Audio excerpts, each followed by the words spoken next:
Ladies and gentlemen, it is time. Grab a cold one, crank up the volume, and join the show.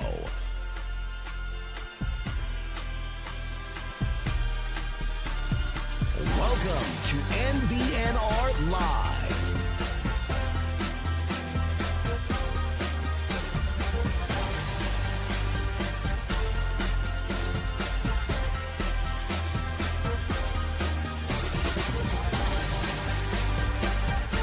Here we go. It's no block, no rock. Welcome to your post-Michigan Cornhusker counseling appointment, Husker Nation. How are you? Come on in, take a seat. Let's start off talking your triumphs.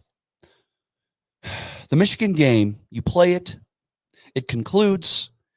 What is the good thing that is happening in your Michigan game? What do you start with? Dylan Raiola still looking like a dog. Okay. Still looking like a dog, even with a much, much bigger test from a defense this week. That feels good. A little north of 300 yards, 3 TDs. There's that pick in there. There's a little pick in there. But again, a much bigger defensive test, still looking strong. So, Dylan. Dylan is the triumph. Ja'Cory Barney's a triumph. Indeed.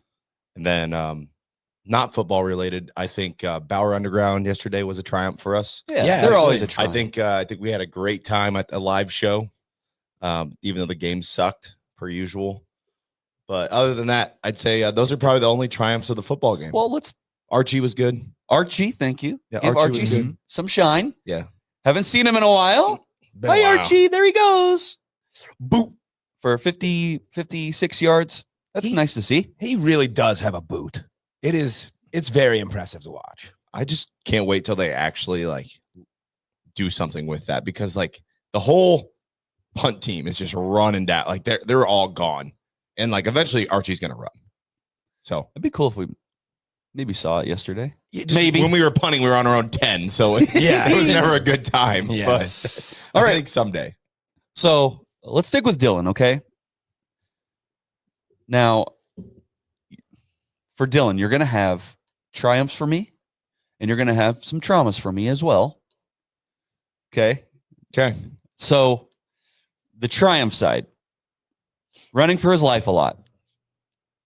And I don't think, you're going to look at the box score, and the numbers look good besides the pick.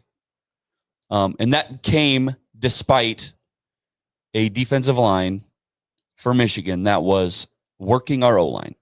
So Seven sacks, 49 yards of sack yardage. And yes, you can look at the sack numbers, but the pressure, the constant pressure. 36 pressures. 36 pressures on 75 snaps. That's insane. It's a lot.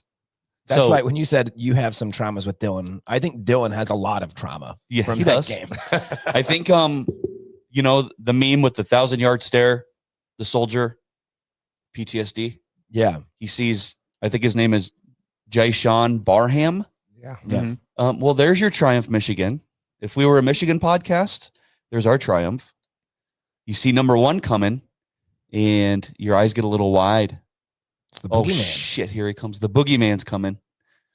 So, I think Dylan is a triumph, just overcoming the many obstacles he had to yesterday. And then, Mike, you said Ja'Cory Yes. goes up, makes a play for the Hail Mary play. Thank God. Yep. Ja'Cory he had probably the best day as a Husker, to be honest. That was a career game for It him. was a career game for him. The punt return was big early in the first half. And then, he did have the one trauma of returning a ball inside the 5. Right.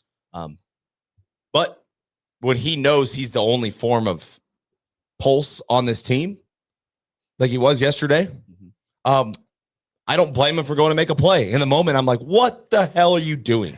In the stadium, screaming, why? Heels on the 10, right? Doing all those normal things. But just given the way Ja'Cory was playing, it was like, I get it. Like, Yeah, give him a shot. He knows how this game is going, and he knows that he has changed the game multiple times, and he could do it again. So I was going to call that a trauma, but I just think Ja'Cory was just a triumph altogether. Yeah. Yes. An overall triumph, Ja'Cory Barney. Now, I will say we've talked about this like one touch go down, like you're not breaking many tackles. There was that other punt that he tried to return that like the guy swiped his foot down. It could have been a 25-yard return. Yeah, sure. And so, I mean, you could be 230 pounds in just a stacked shit brick house, like, and if you get hit in the shoelaces, you might go down. Like, you're just going to get tripped up and you might go down. But Sure. It's just another one of those things where we've kind of been saying that about Ja'Cory Barney, where he's not breaking many tackles because He did on his first return, though. His first return was 20 yards. Yeah. And he made two guys miss on that one. And I thought he had a good chance to house it. So he was good. Actually, another triumph, however minor. Please. Heinrich Harburg getting in the end zone. Okay. Was nice to see. Yeah. I mean, I hear you.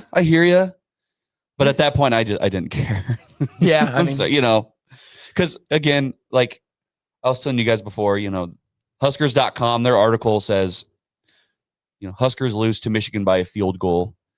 And I'm just like, dude, you write a headline like that if you don't watch the game. Like if you want AI to create a headline, that's literally what it would be.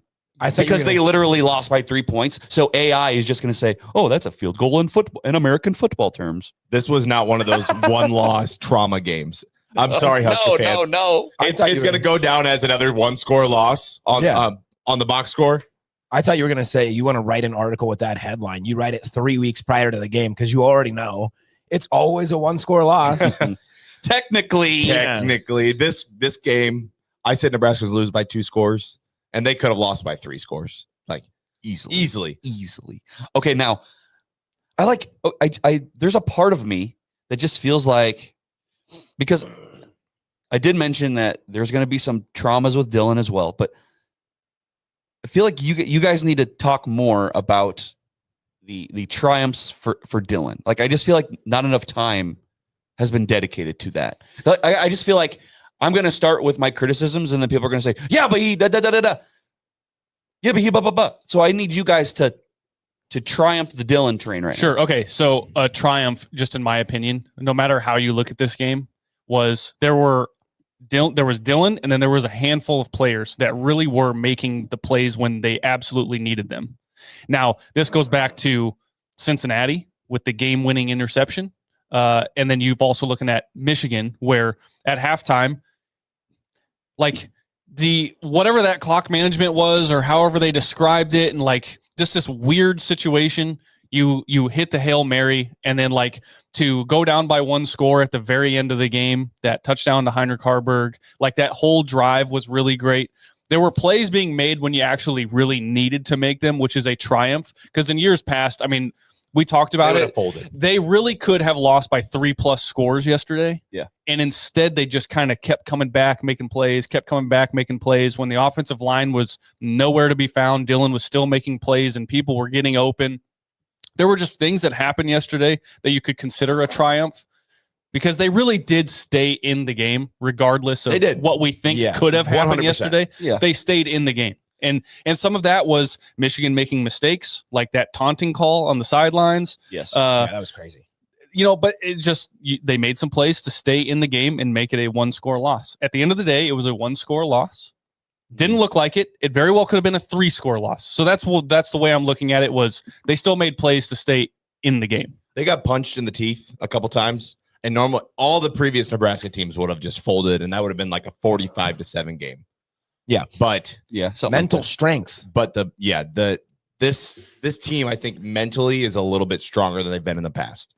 Now, you want us to glaze Dylan a little bit? I mean, please do. The plays that Dylan made with his feet at times were really good. Like Dylan on the opening drive, running for his life, slings the ball sidearm and hits Lindenmeyer for a big play. Yeah. Obviously the Hail Mary, buying time, putting the ball in a perfect spot. And you could say, like, there's an art to throwing a Hail Mary, getting the right height on it, buying time for your guys to get down there. Dylan did all those things. And throughout the game, he was pressured so many times. Right. He still kept getting back up. He, although very frustrated, he still led productive drives. And after the game, he pointed the thumb. He didn't point the finger at anybody else. He said, I got to get rid of the ball faster. Now, okay, that's quarterback speak. That's what a leader should say. Yeah. But I'm sorry. There were times when he snapped the ball. They might have been in the backfield before we snapped the ball. That's how fast they were getting off the ball. Okay. Another, I guess I'll throw another triumph is, Matt Rule recognizing at the end of the first half what was going on and calling that timeout. Yeah. With the second left. Michigan was walking to the locker room. Like, that was smart. That was smart clock management, even though Biff was the one that mainly fucked it up. Yeah. At least Matt Rule recognized what was happening and took advantage of that. Yeah. Okay. I have to give him credit because I have been the one that's frequently talk shit about Matt Rule's game management and clock management and timeout usage. Credit to Matt Rule for that. Okay, yeah. So this is a situation in which the fans were booing and Dylan talked about it at his press conference. That was okay, wild. Listen. When you call a timeout with a minute and a half to go or whatever in the half, the fans assume that you are going to be aggressive and go for it. Yeah. So you call the timeout to stop the clock, and then you come out and you run for 2 yards. Yeah. And then you let the play clock go down to like 40 seconds or whatever it was. You call another timeout and you're like, okay, wait, we're going to get aggressive and go for it. Shit. And then you run it for 2 yards. It's like, if you're going to call a timeout, you're sending the message to the fan base that like, hey, we're going to go for it. Right. Take some And shots then you downfield. just do basically what you would do if you were trying to run out the clock. So like, why are we calling timeouts to begin with? Now I understand the explanation, and I'm sure fans around the state are like, oh, okay, that stuff kind of makes sense, right? Right. But in the moment, there is a reason why everyone's disappointed is because you told them we were going to go. Yes. You told them we were going to be aggressive and try to go get points before the half. You told them twice. Yes. You told them twice. And then you came out and you did the play that you were trying to run out the clock. So you were sending conflicting messages, and that's why people were disappointed. So even when it was good, it wasn't so good sometimes. Well, and I think the only reason this comes as a triumph for clock management is because it was completed. If we did not complete that, I would have still been saying, what the hell? That was a what was the point of that? That was a trauma. If we didn't pull out a 1 in 100,000 Yeah. play. That's the only reason it's a triumph. Otherwise, the play clock or the clock management, the play calling was still just stupid as shit. a game like this, I am grasping for straws. I'm Yes. grasping for triumphs. If I can, there's a comment in here, and it's from Tristan. Thank you for being here. He says, what do you mean by 3 scores? We left 10 points early on that could have made it a 1-score win. Stop with the what ifs. It was a close game if this or that happened. Okay, listen. The only thing, my whole point on that is if you watch the game, Michigan could have ran the ball 65 times yesterday and thrown the ball for 5 times, and they still would have won. They still could have won by 3 scores. I truly believe that. Our defensive line, our defensive run plan was not working. They were gashing us over and over and over again. The only reason, in my belief, is that we didn't lose by more yesterday is because they kept trying to pass the ball. He only threw for 105 yards. That's Right. hardly enough to make a difference in a ball game. Yeah. Hardly. I was actually going to, I don't know how much of this to put on Underwood or the secondary, but I was going to say the secondary looked fairly decent yesterday. Underwood had a 54% completion rate. That's pretty good. I mean, for us, not for him. Right. They couldn't tackle, though. So if you want to talk about the secondary, they're the reason those explosive plays happen, too. That's why we have to be very, very specific and say Yes. pass defense. Pass coverage was okay. It was okay. Bryce Underwood throwing the ball was okay. Maybe not the first round pick. He's first pick in the 2028 draft. He will be Definitely. the greatest handoff specialist to be picked first. In He looks like 2028. JJ McCarthy I was to 2.0. say JJ McCarthy also went to Michigan. Yeah, Yep. yeah. He's ultimate game manager. Okay, so how do we feel on the triumphs? I mean, they're Hey, it's trauma time. It's okay. trauma time. You Okay. want to get to trauma time? so yes. Okay. So I have a comment here for the King. Thank you as well for being here. The worst part about the loss was this was supposed to be our best shot at beating Michigan at home. Their coach gone, their freshman quarterback, 2 Michigan offensive tackles hurt. Rule year 3 on a big stage, and you lose again. right? And I am of the same belief. You've got this star-studded recruiting class that is there to witness you make the turn, finally beat the winless record of ranked teams, and it obviously didn't work out. And now I think the most disappointing thing for me is seeing how one-sided. Like, my biggest trauma, if I were to summarize the game, was how far of a difference there was between the line of scrimmage for both teams. Just how different it looked. The trench play was and so different. You look at this on a long scale, or like you look in the future. There is such a long way to go between, and it's a huge overhaul.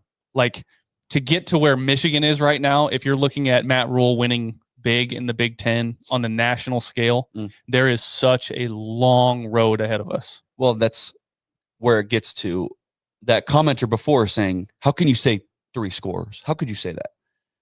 Because Michigan, just like not even the what if plays, just the minutia of the game. Yes. The just regular game happening. It was very clear, the talent gap. Like, you can't deny the talent gap. Right. Just Right? look, No. just watch the My game. eyes. Yeah, I'm looking at the box score, 30-27. Fine. You can do that. I'm trusting my eyes here. And the talent gap, unfortunately, in a year 3 Matt Rule and a down Michigan, is still like, whoa. Pretty apparent. It felt like even when, we were trailing by 3, or even going into halftime tied at 17. Yeah. It always felt like the game was just a little bit out of reach. Even a tied halftime game, it felt like we still were going to have to work incredibly hard to kind of catch up. I mean, that's what Biff said in his press conference. He said, hey, at halftime, the game was tied. He said, but we are beating the snot out of them right now. Like, he was not worried, because at the end of the day, yes, the score was close, right? But there were just mistakes. But overall, they were just beating the shit out of us. Yeah, this was the type of game where, let's say Nebraska won this game 30-27. We would have felt like we got away with one. Yes. Yeah. Which Snuck one out. Which is cool. I mean, Nebraska hasn't had one of those games where they play a better team and they get away with one. Like, that would have been really awesome. But this type of game where over the course of 60 minutes and, you don't have the stupid unsportsmanlike conduct or the Hail Mary, Yeah. the stuff like that. Talent gap's wide. It was huge. It was huge. And I've been saying it since week 1. Let's talk about the offensive line, guys. Please. I'm sorry. There is a huge talent gap between Elijah Pritchett and Gunnar Gatula. I was told that I was stupid last week when I said, don't care. Whenever you bring Elijah in, the offense looks different. Elijah comes in. They pull Gunnar. I said, I wonder how long the leash of a leash Gunnar will have in this game. Mm-hmm. I said it before the game. Mm-hmm. How long of a leash? His leash was so damn short that Elijah was out there on the second or third drive. Michigan jumps off sides. Elijah moves. Yeah. They call it on Elijah, and Elijah never comes back out on the field. I'm sorry. I don't know if it's playing favorites. I don't know what Elijah said or did or what. But when Dylan is running for his freaking life, and that's his blind side, and Gunnar is getting worked on every play, there's 2 parts to this. 1, Gunnar could not block them. And 2, you're putting Gunnar in a bad spot because you ran empty set all fucking game. So not only is it a talent gap, but it was play calling didn't help either. And I understand Dylan put up some numbers because we passed a lot, and Dylan had to make plays. But if they don't shore up the tackle position on both sides, I'm not going to let Teddy out of this either. Teddy got cooked too. Like they were getting pressure sometimes when they rushed 3. So the O-line, people are going to say, "Oh, Donnie, this." You got to be careful with that. I mean, Dylan is the face of your program, and Donnie is his uncle. So be careful with that. I just think that Elijah Pritchett has to play moving forward. He has to. There's no doubt. I think you're right. I think Elijah Pritchett is better than Gunnar Gatula at playing. By far. Okay, at playing that position. Oh. I think you're absolutely right. My concern is, at least when you play teams of this caliber, even Elijah Pritchett himself is not good enough either. Just in the playing Michigan, and maybe this is where we get it into a discussion about being content with being 8-4 every year. Fine, whatever. Fine. But I'm just saying, yes, Elijah's better, but even Elijah isn't good enough if you're trying to be the year 3 pop that we all kind of wanted with maybe 10 wins. I disagree. I wish I knew that for certain, but I didn't get to watch him. Yeah, no, I disagree. Until I see Elijah go up against Barnhart or whatever the fuck his name is, like until I see Elijah take those reps, like I don't know his name. It's funny. What's his name? Mike, you're supposed to know his name by now. I don't care. You heard it. Listen, number one was in the backfield a lot. Blue by 90 told us number one would be in the backfield a lot, and he was good. He's paying rent at Memorial. He's paying rent. He was back there a lot. Until I see Elijah play a full game at left tackle against a pass rusher like that, I cannot say that this offense and this team can't take that next step. They are limiting this offense with Gunnar Gatula at left tackle. I have another trauma related to Elijah Pritchett. How is that a false start? Like there were clear offsides on the other side of the line. And they even stopped and discussed it, and they still called it a false start. Gene Steratore, the lovely voice of Gene Steratore, got on the TV and was talking about how because he's on the opposite end of the line, it can't be called against him. It has to go to the offense. And it just made no sense. So I sat. You're in the neutral zone. Yeah. I sat for like 10 minutes just trying to go through the rule book and figure out where it says that if the guy's on the other side of the line, that he's automatically innocent. Turns out that's not in there. Yeah.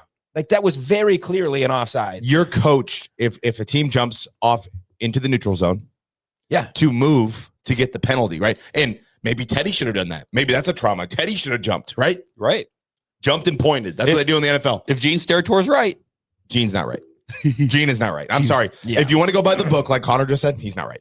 Yeah, I tried to find this rule in there, and I couldn't. But that play is the reason we didn't see Elijah Pritchett the rest of the game. So that's the only reason I'm mad about that one play. Sure. Yeah. And I won't say it's the only reason, but apparently Elijah had the shortest leash of the bunch, and he couldn't make any mistakes, even though Gunnar made mistakes on every single play.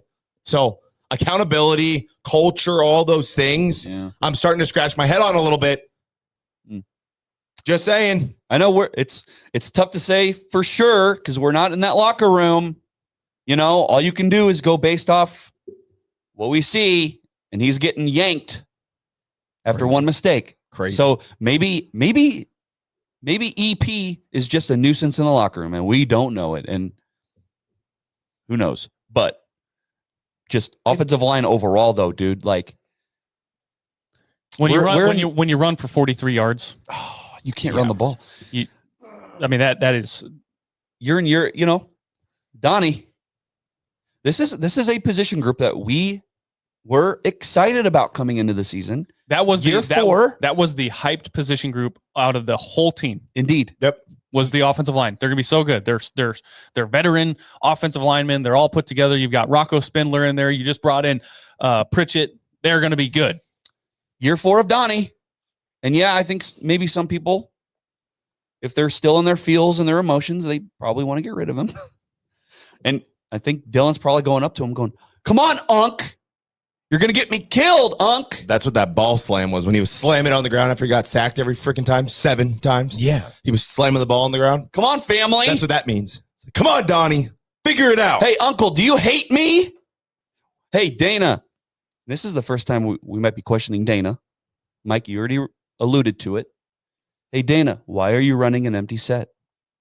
Like, even if we see an empty set for the rest of the season, just once. We're going to. Every game. And it will happen. Every game. And every time it happens, I will cringe. Even if it works out, I'm still going to be like, okay. I mean, you're taking a risk here. And yes, not every defensive line that we face is going to have Jay-Sean Barham, I think is what his name is. Barham. And you see an empty set. You're a defensive lineman. Okay. That 15 guy, he's not going to run. And there's no chip block. There's no tight end. I am going to pin my ears back. No holds barred. I'm going for him, right? Yeah, Michigan smelled the blood in the water yesterday. Yeah. After about the first 2 drives, they're like, "Oh, we're gonna go kill that kid." Over And they almost did. 50% of snaps were effective pressure. They knew. Yeah. They knew right away. And every time they were salivating, every time we trotted out and had an empty backfield. Yep. Every time. They're I like, would oh, they're going to let us do it again. It was crazy. So offensive line is concerning when you play a team like Michigan, who we said probably has a better line than you. It definitely showed. Anything else about the offensive line? I don't think so. No. They've got I don't know if that type of thing can get fixed in the season. I think it's a Jimmy's and Joe's thing. Yes. So listen, and you could do some X's and O's to help them, but they did not against Michigan. So it doesn't tell me they're going to do that moving forward. So Scott in the chat says Dana had to run an empty set because they couldn't run the ball, and EJ couldn't pick up a blitz. And to be honest with you, I think the offense relies so heavily on Emmett Johnson to catch to be the safety net of every play. Mm-hmm. So really, the only way that they were using Emmett Johnson in pass pro was just chipping defenders. Mm-hmm. Like, for the most part, he was usually just chipping and then running out to the flat, which is why you saw him getting murdered over and over again, is because the defense is looking at Emmett Johnson and they're saying, okay, well, they can't run the ball. Yep. So I'm going to sit right here and I'm going to wait for him to run out to the flat, and then I'm just going to bull rush him. That's basically what kept happening over and over and over again. Emmett was taking some big shots yesterday, and a triumph would have been Emmett Johnson with over 100 all-purpose yards yesterday. Yeah. So, like, that's great. Yeah. But at the end of the day, the Big Ten is won and lost on the line of scrimmage, and you have to be able to run the ball and stop the run. That is the Big Ten. And so it just that didn't work that way. 0 for 2. So yeah, we will get into the run defense. But the Jimmy's and Joe's thing. Yes. Like, I'm sorry. Damn it. I'm going to be a dick. If you're in year 4 of Donnie and the best you can do is a Teddy Prohaska with both knees made of dust, if that's the best we can do, It's concerning. at least when you play a team with a pulse, Oh, it shows. we've got guys on the roster that were highly touted guys like Grant Bricks and a couple of those other guys. Like, we heard about Tyler Connacht all offseason, right? And Teddy beat him out for the job, right? Yeah. If Tyler Connacht was that close to Teddy, why didn't they even experiment with him out at right tackle? Like, there's just so many things with that tackle position. I mean, I honestly think Latovsky could probably go play left tackle. Like, there's a lot of people that could have played tackle better than both of those guys yesterday. Okay. Run defense sucked. Run defense was ass. Terrible. I was like, yeah, are you expecting a retort? Because I don't have one. Like that. Defensive line, people, it's easy to say the defensive line sucked, and they did. They did. They all 100%. three levels sucked at stopping the run. Every level. Yes. Right. People are going to say D-line sucked. Yes. But so did linebackers, secondary. They all sucked at stopping the run. And goddamn, it sucks. That D line, some of those holes that got opened up were just so massive that I think I could have rushed through them. There was nobody there on the Underwood one. Yeah. And Sam Hahn said it in the stands. He's like, hey, I think Michigan found something with our defense because they're spreading us out and there's nobody in the middle of the field. He said it in the stands, and I was like, oh, you're right. So then Underwood did it. Then they did it again later in the game. They just hand the ball off. Nobody's in the middle of the field. Gone again. I don't know what the fuck John Butler was doing. That's coaching. I don't know what he was doing. That's coaching right there. That is bad coaching. That's getting worked. Yes. That's the opposing OC working your ass. Dude, wild. Did you? Hey, Underwood was running towards us because that's where we sit. Green. Part the green sea. Wow. Nobody. No spy. Whatever. That's fine. You don't have to spy every play. I think the spy would have gotten fucking worked anyway. Who cares? But dude, so we talked about how great the pass defense has played. I just recall the Justice Haynes run, the 75-yarder, I think it was. You know, Buford comes up, just looks like me, got torched. Looks like me out there. And I think he was taken out. I think Guthrie replaced him for the rest of the game. Might have been. Hey, how old is Buford? 27. I don't know. Not young. Like, I'm just saying, we pointed to the secondary as being one of the strengths of the team because of their experience. Marcus Buford is very experienced. Yeah. And that experience didn't show on that play. Hartzog didn't play either. He was hurt. He was hurt. He was gone. Fuck. Not saying he's been a great tackler in his career. Right. I mean, just saying. Does Hartzog make that tackle? I don't know. It was just, again, those massive holes created by their O-line. And then when Justice Haynes gets up to top speed, we didn't have anybody we had nobody. Green. Yeah. Like, you're not going to catch that guy if you allow him to get up there.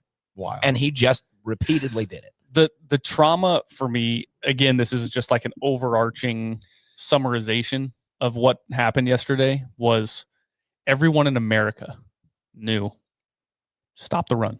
Stop the run. If you had to sell your soul to the devil, let them blow by you and make Underwood throw the deep ball because he's got one-on-one, whatever the case might be,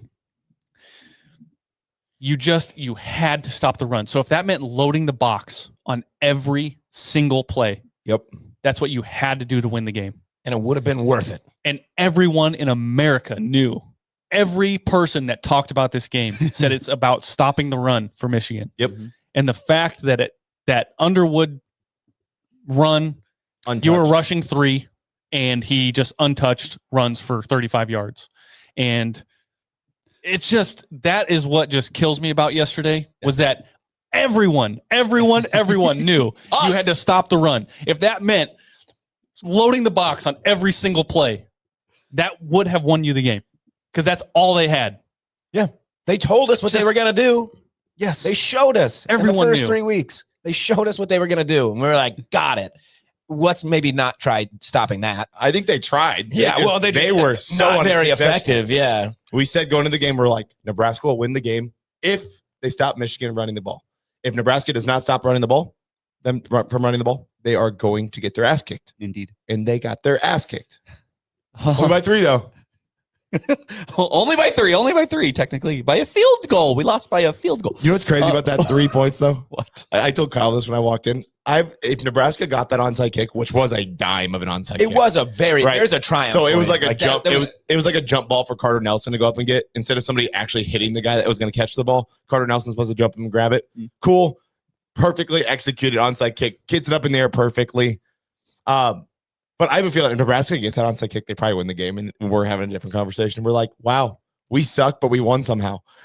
We didn't get the onside kick or stop Right. them. So Well, like I said, it's the we got away with one game. Like, Yeah. they rushed for 300 yards, and the eye test tells you that Michigan's a better team. But for that little sliver of time on September 20th, that little sliver of time on September 20th, we scored more points than them. That's all that would have been, is just for this little inkling of time in all of eternity. Nebraska football pulled one out of its ass for the first time in a long time. So we talk about, and I think there was a comment maybe before the show even started about, the game was a lot closer. We left 10 points on the board in the first 2 drives. Is it a trauma to you guys as well, that 4th down on the opening drive? I'm screaming, take the points. take the points. Again, we knew going into this game that Michigan was the better team. There's a reason there was this nice little number next to their name. If you were watching on TV, Well, sure. there's a reason that they had a number and we didn't. They were a better team, and you drive down effectively. And I understand some people are going to say, get aggressive, set the tone. Yeah. You know what? It did set the fucking tone. It set the tone that we were going to get in the red zone and they were going to be able to stop us and we would get nothing from it. Analytics. Yeah. They need fuck to your fire him. analytics. Like whoever is in charge of the analytics, that because Matt Rule just goes purely off analytics. He doesn't go off vibes or anything. Right. Purely analytics. It says to go every time that he's questioned on going for it on 4th down and we don't get it, which is a lot. It's the analytics say to go. Fire the guy who gives you the analytics. Fuck that guy. Whoever it is, fuck him. Yes, I fire the analytics guy. Die in a hole. And coach the game with your eyes. I have Coach the some game. analytics for you. 3 points is more than 0. There is a good stat for you. Okay, so it's the same conversation with Cincinnati. I Yep. said it when we You went said for it it. on fourth down. I said it. I said it Well. before anything. As soon as I saw them lining up to go for it, I said, "What the hell are we doing? Take the point. If you know that this is supposed to be a one-score game based off of Vegas and all this other stuff, take the points when you can get them." Yes. See, I get it. I Yeah. get it. You may be aggressive. You're 4th and 2. It's your own goal line, basically. Like, go for it. Go. For it. It's just, I'm aggressive guy. yeah. Okay. But when you don't convert on third, I looked up at Sam Hahn, who was standing above us, and I said, "You take the points, yeah?" And he goes, "Yes." You talk about analytics and coaching off vibes, and vibes are different for every person apparently. But you also have to recognize too that our red zone offense is just It's terrible. horrendous. Not great. Just horrendous. Like I feel like you just have to know your team, right? You have to know. Yes. You know, Dylan's not mobile. That's one less threat. Yep. You can't. Emmett had a few good runs on that first drive. Like that first scripted drive was It was pretty good. damn good. Makai Nelson had a good one. Yeah. But I just feel like when everything is condensed, I just feel like you have to know that it's not going to work, right? And the play call was fucking terrible. shovel. It was the little shovel pass. Yeah. Like, if you're gonna go for it, go for it. Don't run some razzle dazzle bullshit. They saw Josh Allen a few nights ago, and they're like, we could do that. That's our 4th down play right there. Yeah. No, it's not. I know. It's not, because you know why it's not? Because on that play, if Josh Allen runs it, it's technically like a triple option where he can read the end and he can pull it. Like, so it was like a fake running back thing and then a pitch to the tight end.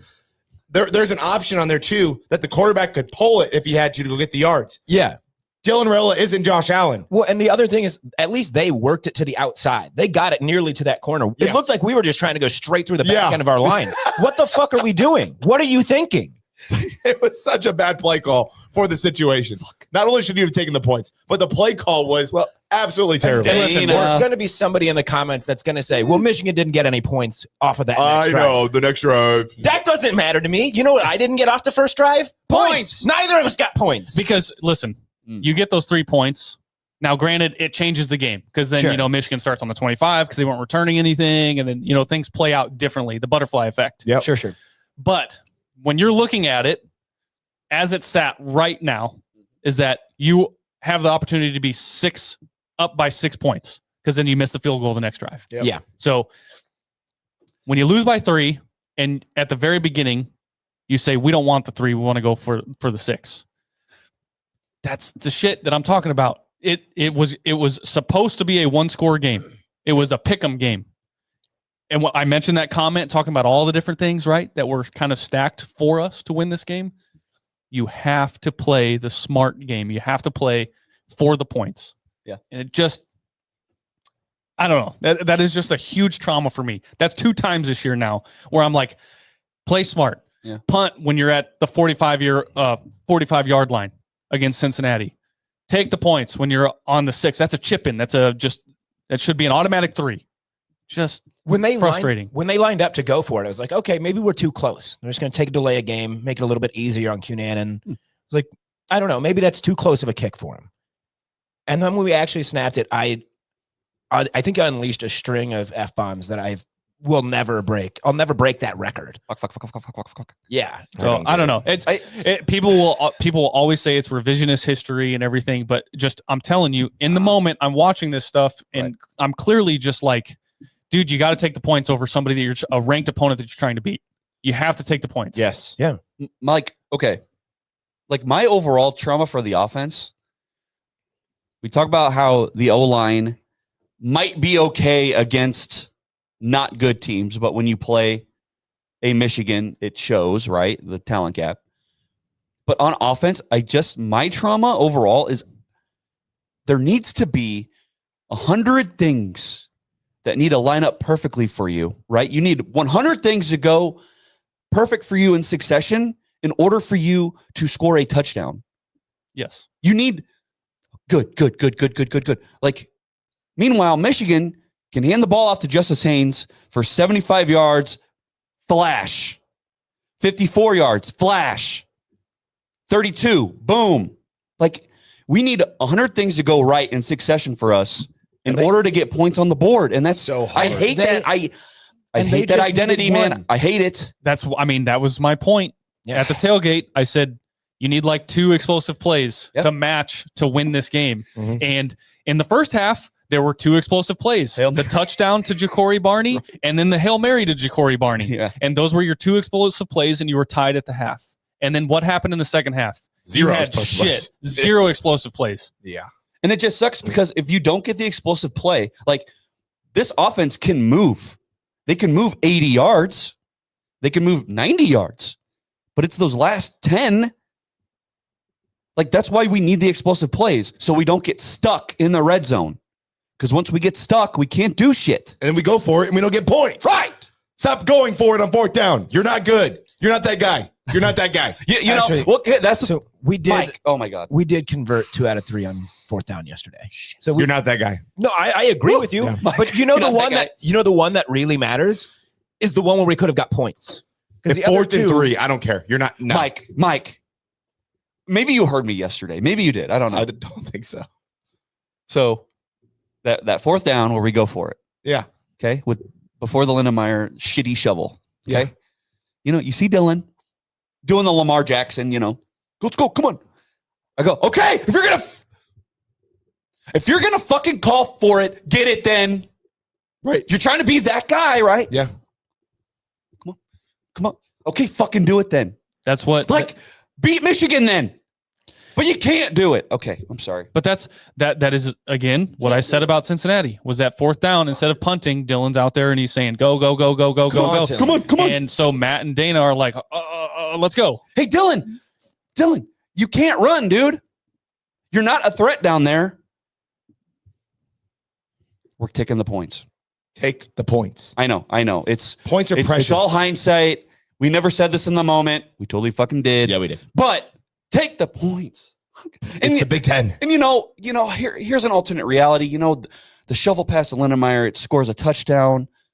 And we're sitting here going, fuck yeah, they were aggressive.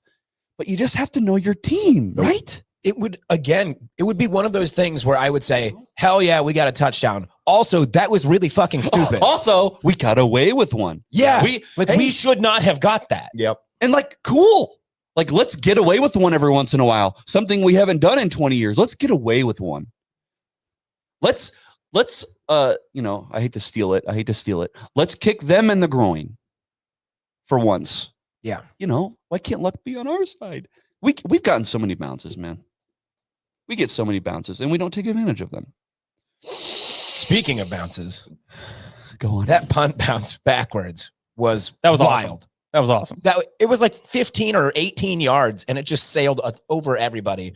That wasn't really a triumph or a trauma. I don't think we can take credit for it as a triumph. Now, I don't want to hear people saying the ball hasn't bounced our way in a long time because yesterday was all about the ball bouncing our way. Yes, Yeah. The only reason we were in the 100%. game. Yep. Only reason we're in the game. Only reason we probably scored that drive with Harburg because we got the PI call. Yes. You got the the unsportsmanlike. humping the air. Yeah. You got all those things. Those were all breaks for Nebraska. I know it was a little late, but those were breaks for Nebraska. Hail Mary, dude. I'm sorry. Like, 1 in a million. Hail Marys are lucky. Yeah, They are. lucky. There's a reason why there's a reason why you called say like- anytime you're trying to do something crazy, you say, hey, we're going to throw a Hail Mary. Yeah, we're gonna. Yeah. Hail Mary. No, You're listen, going to start praying. no, and not just in football. Okay, Exactly. in everyday life, you go, Yeah.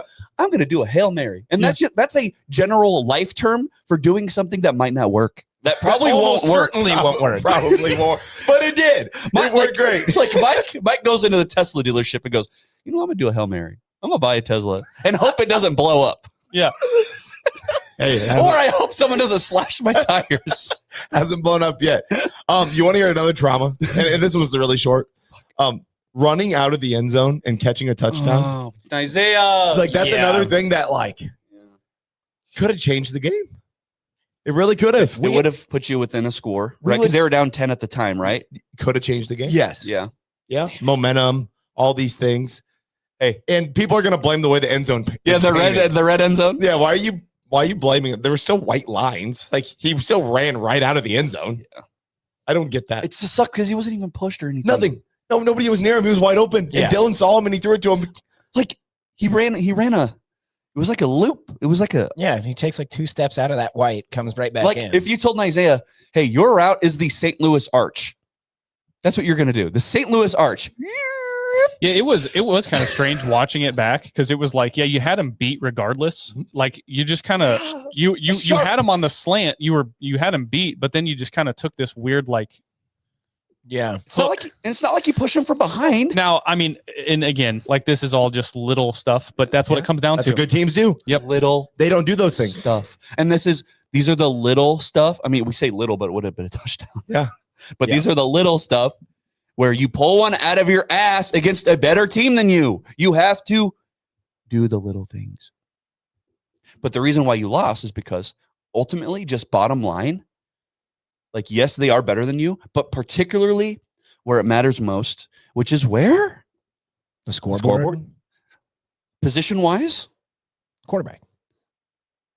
O-line. What are you looking The for? lines. There we The go. trenches. I didn't know what you were fishing for. Sorry. Guys are supposed to know this, man. We talked. Dude, I have so much trauma yesterday. My brain's not working. Fuck you, dude. Fuck you. Who's calling you? My fucking brother for the Your seventh brother time. loves you, dude. You guys always, it's kind of cute.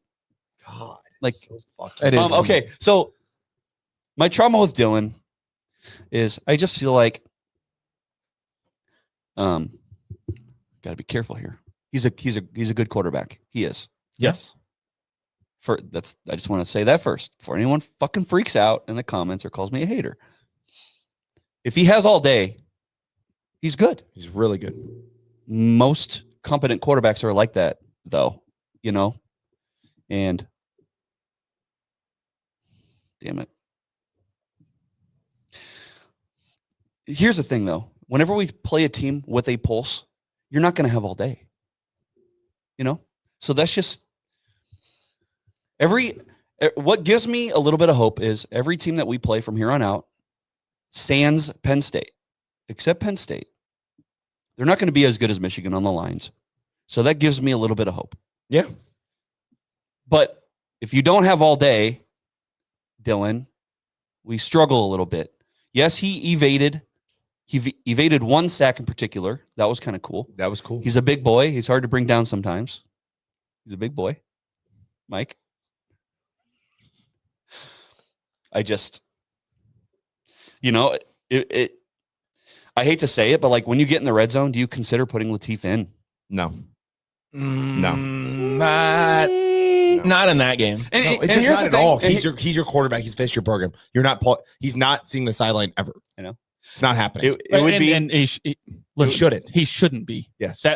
This is the thing that I keep coming back to. Okay, is Matt Rule when they brought in Dylan Raiola, they knew what they had, right? So they are building a pro style run. Like we're going to run this like a pro style offense, and so that means that you need to build the things around him so that you can run that offense, right? And so if you know that your 5-star quarterback that could play anywhere is not an evading machine. He's not John Mateer. He's not Bryce Underwood. He's not all these other quarterbacks that have this like, they've got this like Baker Mayfield kind of vibe, right? Where you can just run all over the place and you can make these big plays with your legs. If you know that 2 years ago, that means that you'd better have your offensive line squared away. And you better have your wide receiver position squared away and your running back position squared away.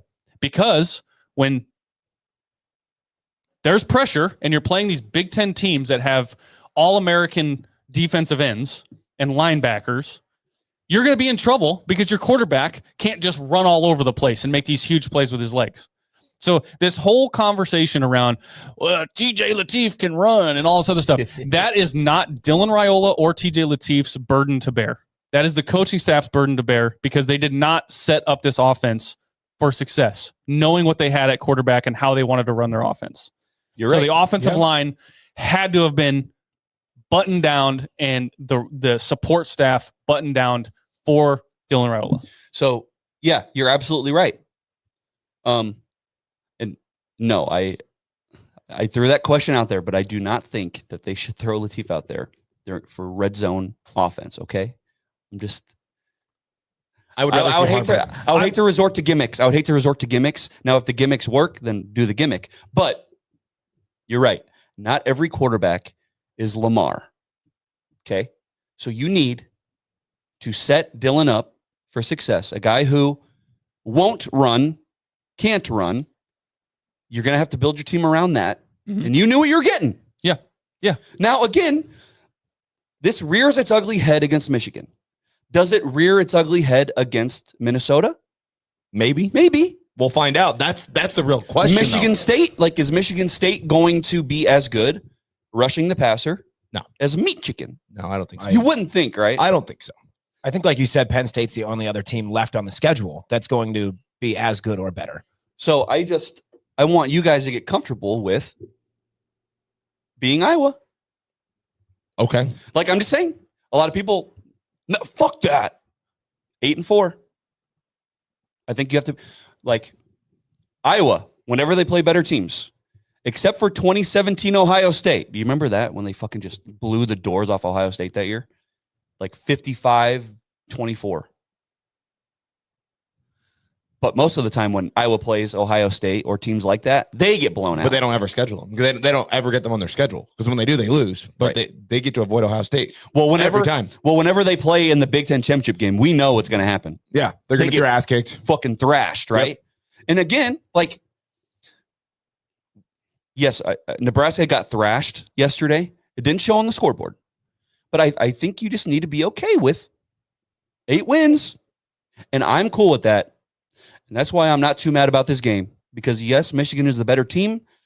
Before the season started, I think we all predicted L's, yeah? Yep. Yeah, everybody predicted else. Like, they are where we thought they'd be. Yeah. So I'm not freaking out.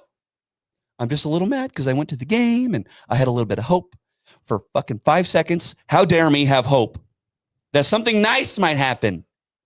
When the Yeah. fuck has anything nice ever happened? Okay, so a couple of comments here. We've got about 6 minutes left here, so I'll make this quick.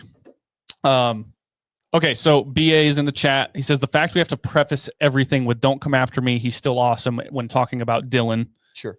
is crazy because we don't do that with anybody else on the team, right? Okay. Maybe other than Emmett Johnson. Sure. But then there's a commenter here, Moonbot7. Boy. Thank you for being here. Beep, beep, boop. He says, I'll take 300 yards and 3 touchdowns every game. What the fuck are these guys talking about? Okay, Hey, listen, Moonbot. listen. None of us in this room are saying that Dylan Raiola was the reason we lost that game. No. That none of us are saying that. What I'm saying is I'm arguing that Nebraska has a bigger problem than Dylan Raiola. That is the bigger issue. Right. Dylan Raiola is not the issue. Do we wish maybe that our quarterback was a little bit more evasive, or that maybe he can take off and run just a Yes. little bit more? Sure. Yes. Sure. That would be a plus. That would help us in the red zone, these things, right? That's kind of what we're talking about here. Right. The overall issue is just that the offense is not set up to support somebody like Dylan Raiola. He's so good Yeah. that even when the odds were against him, against that defensive front, he still had 300 yards and 3 touchdowns.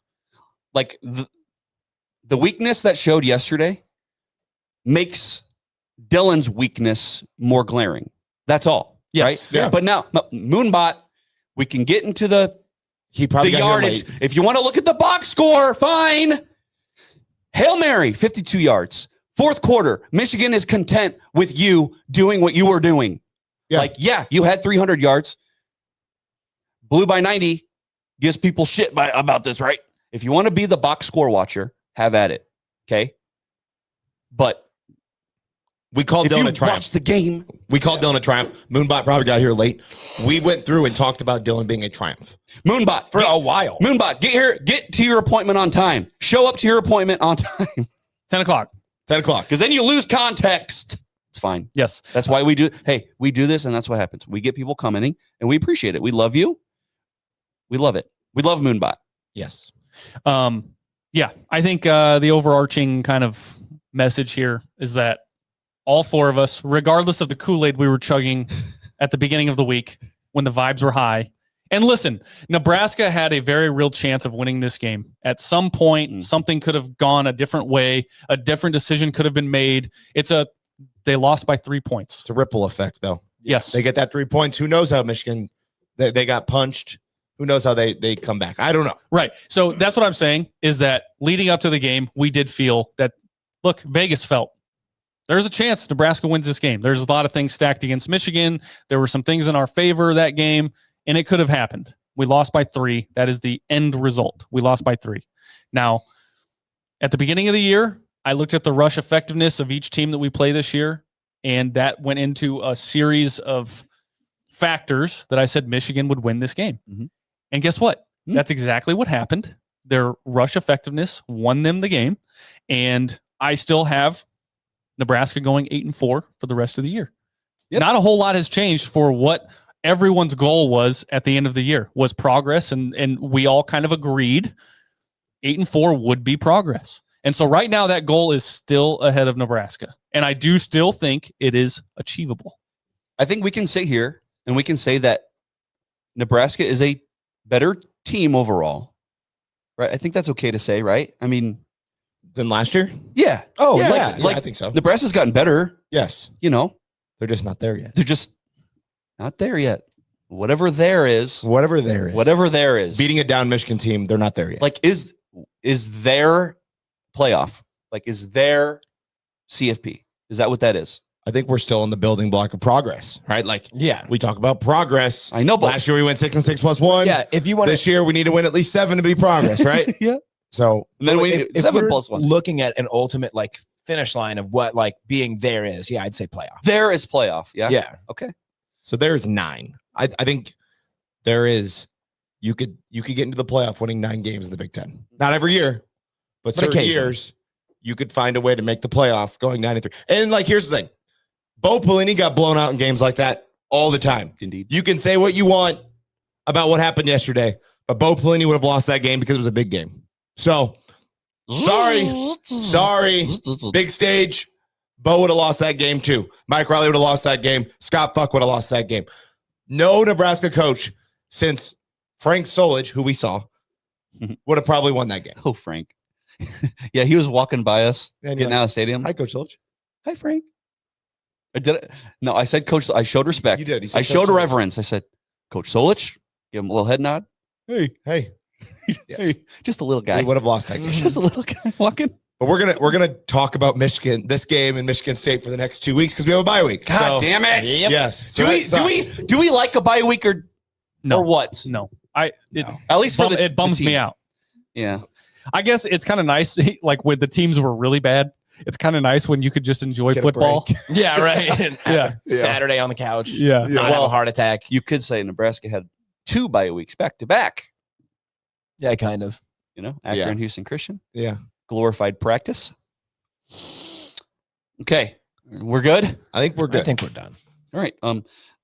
We will see you, at least for Cornhusker counseling, in 2 weeks for your post Michigan State, post Sparty appointment.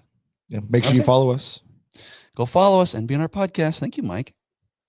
Tune in tomorrow. Call Signovation. Get your signs made. Go to Nebraska Brewing Company, an excellent local beer company. They make the best pickle I've ever tasted. Yes. Okay. Make sure you subscribe. We'll be live tomorrow night. 6 o'clock. God. Every Monday, 6 o'clock. Every Sunday after a game, 10 o'clock. We're gonna talk more about Michigan. Fuck. Yeah, we'll talk about it, but we gotta think of some other topics for tomorrow. Yeah. I think maybe more big picture moving forward. That's kind of what I'm thinking. Big picture. Yeah, like we talked a little bit about 8-4, 7-5, that stuff like that. I want to get into that a little bit more Okay. tomorrow. So Okay. Get out of my office. Get out of our office. Get out. bye. Bye.